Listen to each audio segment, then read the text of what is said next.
All right, and we're kind of back. Like half.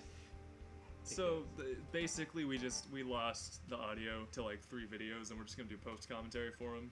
Yeah. So This is the first time doing post commentary on a video. I don't do it on my channel at all. I just don't like it personally. Yeah. Like most of the time, I feel like it comes off kind of forced and weird. Yeah, like right now. Yeah, especially right now. This is pretty bad. I can think of some games where it works better. Like what? Oh, I don't fucking know. Or some things where it might be easier, like if we don't have anything set up for like a group recording session and we're doing like Mario Kart or some shit. Yeah, I can see that. Or like just different kinds of videos that aren't Let's Plays, but like I think like some people pull it off. Yeah. Like I think Chugga Conroy. He's done a few. Yeah. There's some people who like I used to watch a lot of Let's Plays in middle school from like just random people, and I came across a lot of post commentary and like who was it? I think Cybershell 13 was this dude who had he had a pretty decent like series of Let's Plays from Sonic 1 to Sonic 3 and Knuckles that were all post commentary. Where like they were funny and they were pretty informative about the game. Yeah. He cursed like a fucking sailor, but like it was fun. It was a good time. It's not like we ever fucking curse, right? Yeah, no, that shit's pussies. It's the fucking dumbest joke. We should probably talk about the game a little bit. Game, well, Nothing's really happening right now. Like, we're just exiting the, what was it, the third? The Titty Lake. Titty Lake, Lake Titicaca. That's a real place in Peru, kids. Yeah, yeah, there's a lake called Lake Titicaca. It might not be Peru, it might be, Portugal. All I know is it's like a Latin country that starts with a P, and there's a lake called Lake Titicaca. P. Ha. Penis. So yeah, we're basically just, I think for a while, we're just kind of leaving this system of caves and beating the shit out of these asparagus people. Probably. Next we're heading out to the desert. Yeah. Which is the next section. Is that right after this? I think we do something else beforehand. Well, which sound do we go back to? We go back to 3, don't we? Probably, I don't fucking know, dude. I think, it's been a long time. Because we go back to Saturn Valley. I was trying to buy something from one of these that's right. Saturns. Because Saturn Valley is right by this place. Because this is actually the 4th sanctuary that we did, isn't it? No, this is the 3rd. This is the 3rd, yeah. But anyways, I was trying to buy something from one of these Mr. Saturns that I thought you had to have a certain amount of money. Apparently it's just like go to one of the shops and the guy has like cup of life noodles or whatever. Yeah. But yeah, after that, I think we go back to Creed, and then we do a thing, don't we, where we call someone? Well, we'll see. We'll see what happens. I don't remember. Let's not try to remember the video before This is like it happens. 2 months old. Let's not spoil this shit for footage. people. Also, yeah, this is from when we were gone for like a month. This game is like 20 years old. Yeah, like this year, isn't it? Is it? I think so. No, this wasn't 96. This was like 94. Oh, was it? Was it 90? No, I'm pretty sure it was 96. It was towards the end of the Super Nintendo life cycle. I know it was towards the end. Okay, maybe. Like 80% sure it was 96. Yeah. So, what do you want to talk about right now? I don't fucking know, Anime? dude. Post commentary again is weird because it's a little easier to commentate on the game itself. Because it's just happening right there, and you're not playing it at the same time or whatever, so you don't got to deal with like the stress of having to come up with it. Like we've gone from basically like fucking Saturday Night Live to like sports commentary, and it's like a whole different world. It's like way slower paced and easier, but like just from that massive shift in style, like we're kind of adrift right now. We have no grace.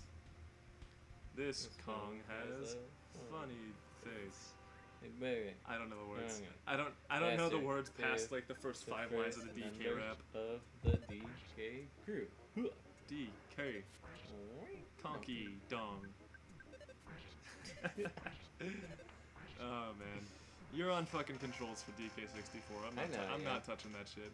It's pretty fun though. Like it plays well, but it's also like 8 million hours long. So yeah. And it wouldn't be if you didn't have to collect all the shit in the universe. Oh, is this where we do the drug trip coffee? You go in the hot springs and then you drink the coffee with the Mr. Saturn, and the game's like, here's a nice recap and some soothing music. I think we already did that. And a motivational speech that we like ruined by talking over with like the dumbest bullshit. Like, it wasn't just that we were talking over it, because it's text, who cares, you can read it. Yeah. But, like, we were just, it was the least, like, fitting conversation for the moment. It was like the beginning of the game where, like...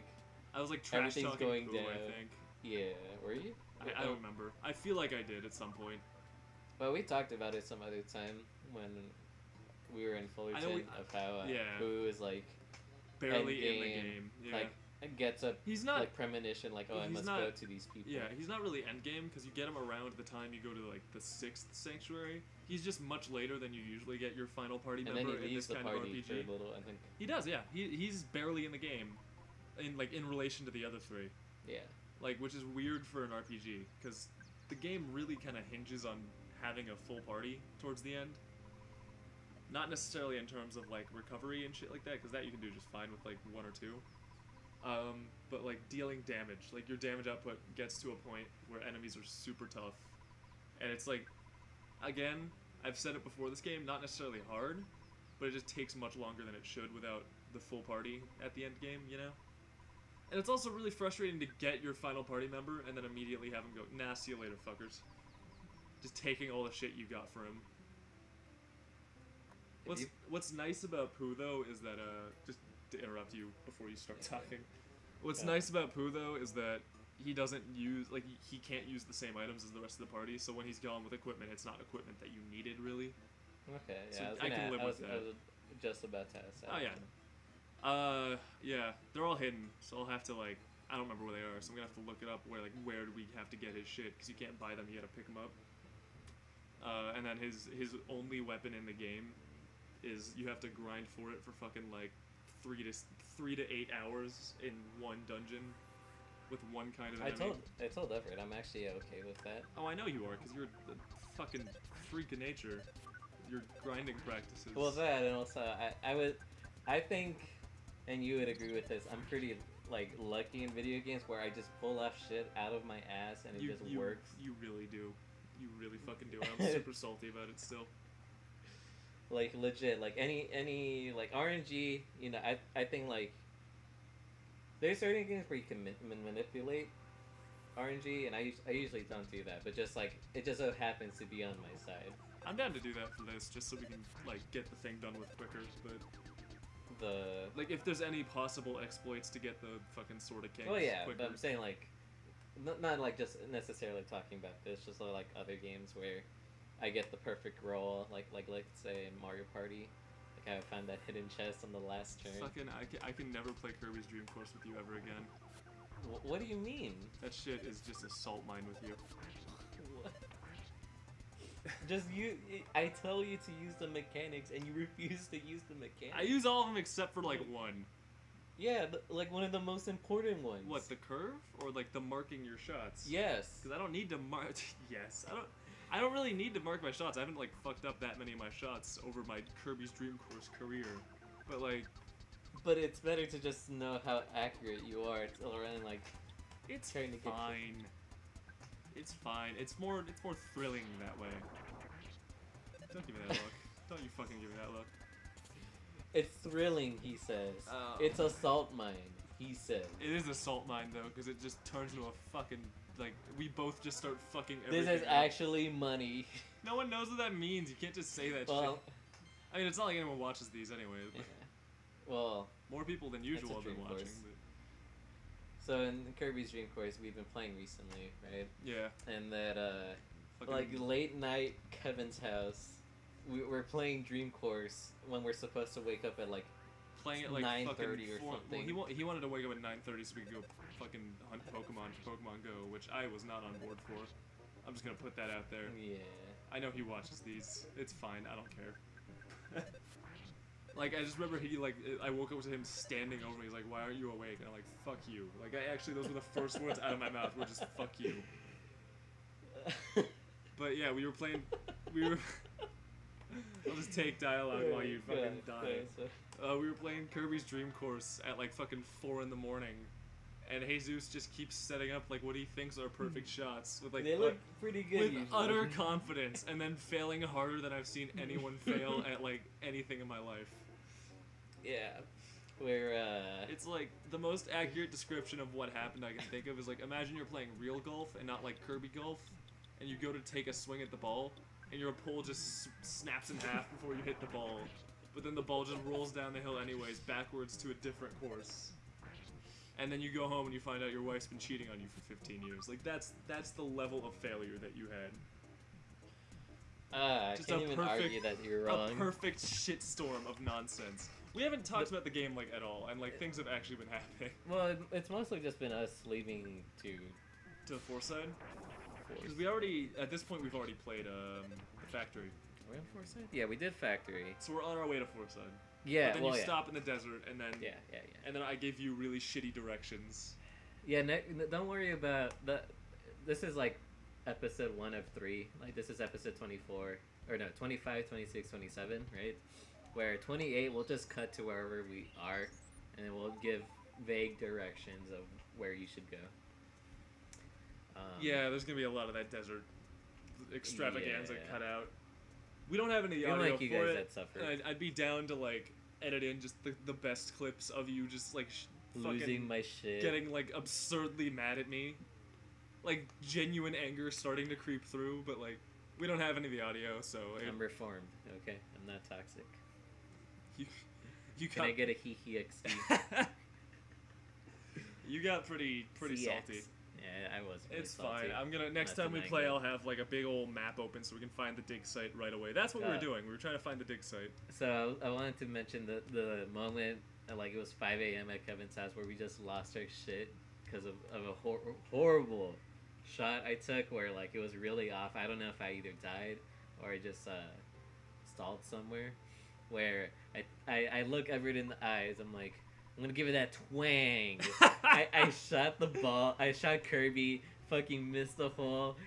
Like, I just look him in the eyes. We was twangs. Fucking we was kangs might be my favorite. No, meme. Krangs. Well, yeah, I wanted to save we was Krangs for like whenever we play fucking Ninja Turtles or whatever, but that's not gonna happen for a long time. Yeah. But I just we was twangs. We was Kangs is my favorite meme that's not a meme, you know? We was Oreos. Because it's we was Kangs has a little bit too much of like a racial subtext to really be a meme, you know? Yeah. But goddamn, is it funny as all hell? Is it our cringe anarchy? Tumblr in Action too has a lot of it. Like all of those subreddits, you know, Kotaku where you see like crazy black people saying things like melanin converts sunlight into cosmic knowledge. That's a real one. I didn't pull that out of my ass. That's a real thing I read. And before someone goes, you fucking racist, like, how do you know they were a black person? I know they were a black person because, you know, profile photos and also, like... I am... A lot... It's a long post. It's a long post about how the white devils are, like, ruining everything because we don't have infinite cosmic knowledge granted to us by our skin pigment. Did you know black people are from Egypt? I mean, technically, yes. To an extent. Some of them are. Yeah. Egypt has, like, a population that's, like, roughly 50-50. I'm probably wrong on that number entirely, but it's comprised of, like... Is it because they're brown? No. It's comprised of, like... I can say that because like I'm Arabic... Shut up. If I was white, I would have fucking got mauled. That's true. Arabic, Middle Eastern, like, kind of light, creamy skin people, you know? Like, not brown, but, like light brown to black people. Like, I think they're... What's the term? Nubian? Like, yeah, it's like that, yeah. I think so. And it's, like, everything in between that, but it was... I'm, like, 80% sure it was primarily lighter people in Egypt. So, like, when people flip out about, like, Gods of Egypt being the shitty movie it was, but people were flipping out about, like, the all-white cast... Wasn't the main and then one of the like, main Egyptian? character was actually Egyptian. The rest of the people were white, granted. But the main character was like legit purebred Egyptian. What's his name? Rami Malek, I think. He's in Until Dawn. I don't remember his name, He's a character in Until Dawn, and he's on that show Mr. Robot, which I hear is really good. But I tried to watch the first episode and it came off as like. Wait, was Mr. Robot that guy about who, hacking? like, yeah, and he's I think he's autistic, or he just comes off as it. The show's. I heard it's literally like 4chan. It's my experience with the first episode was that like it was trying super hard to be edgy, and I didn't really enjoy it. But apparently Jesus fuck. Apparently the show just kind of turns that on its head because that's just his ideology. Is like he's just autist edgelord to the extreme. So maybe I'll watch it. Also, Telltale Games is making a Mr. Robot game, so maybe I'll just play the game. I don't know. Wow, we have glossed over a lot of gameplay. Well, to be fair, nothing was really happening. Yeah, and I did say it earlier. I'm like, I'm pretty sure we go to Threed, and then you mentioned the bus. Never forget the bus and the van. I think where like the world moves around the car. Yeah. I don't know if we already mentioned it. Or no, it was in this episode where I was like flipping out. I'm like, where the fuck is the stop sign? And you're like, just look for the stop sign. I'm like, what are you talking about? No, that was. I want to say that's a different thing. But I could be wrong. But yeah, the desert. You're gonna have to go to the shop and buy a lot of wet towels. Sunstroke is real. Sunstroke is real. It's a status effect you get from standing on the hot sand. Hey, look, we're in California. No, it's raining today as we record this. The first time it's actually not blazing hot. It was really nice out. Yeah, when I walked over here, that shit was great. Dude, I'm down to Pogo right now. I am so down to Pogo. Because like this is great weather. But yeah, like Ever mentioned, you'll only get the sunstroke if you're on the sand, on the road, and in the shops or like caves. I assume also that you don't get sunstroke because. Yeah, well, and you can't really take the road now. Like the game forces you to go through the desert for a little bit. Yeah. Oh, that dude in the car is like I mentioned him, but it's like he has unique dialogue because he shows up in the town of Summers later in the game, where he only has unique dialogue there because it's his car. You can stop it by standing in front of it, and you can talk to him because he has his top down. He's like, "Don't get your fucking little kid handprints all over my car." Disgusting animals. Jesus, fucking boosted animals chimping out in the middle of the street. God damn it. Chipping out. I don't know why that's so funny to me. Oh, there it is, the wet towel. Yeah, it's pretty cheap too. I mean, in real life, if I had to pay $24 for a wet towel, I think I'd slap someone in the face. But like that, for this game's weird. For the economy, I think it's for this game's bad. Weird metric of like we're using yen numbers, but we're using a dollar sign because this game's about small town Americana. Like it makes sense. I think Mr. Oh yeah, Baseball's didn't I go right? off on a thing about Mr. Baseball? That movie with Tom Selleck, Mr. Baseball? Probably, but I actually don't remember. Just to recap the conversation where it's he's an American pro baseball player who's like such a dick that his team manager transfers him all the way over to Japan, right? Yeah. Yeah, I remember now. And he plays, and there's like a really great scene where he's like in his hotel bath, and he's like all of his limbs are just hanging out of the bath because he's too big for the fucking tiny Japanese bath. And then the love interest in the movie starts trying to get in the bath with him. He's like, no, there's no room. You don't understand. It's all gone. Like, all the room, it's me. And then I think I probably mentioned the Family Guy moment of Peter and Lois. Oh, Peter and Lois in the bath, and he, like knocks her out with his gut. Yeah. I think it's because, like, he moved his gut, and then she got in. And her head was right next to the faucet. And yeah, and it just cracks her skull open on the faucet because the whiplash from his gut shooting back down. Oh, man. Never have I seen a show with such inconsistent quality as Family Guy, you know? Where it's like, at its best, it's fucking hilarious, and at its worst, it's like one of the cringiest things you've seen in your life. Yeah. Yeah. I still haven't watched that Simpsons crossover.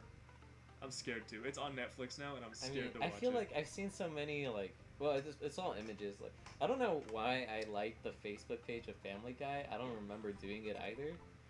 But I just see, like, a lot of the crossovers, just him, like, Peter and Homer fighting. And then Peter and Homer do, like, Bob. the chicken fight between each other, I guess. Like, the chicken fight. Yeah, Peter, I know. Which is, like, weird. Like, from what I hear, the problem with the episode is that it's written entirely by Family Guy writers and, like, no Simpsons writers, so all the Simpsons characters are super out of character and, like, way meaner than they usually are.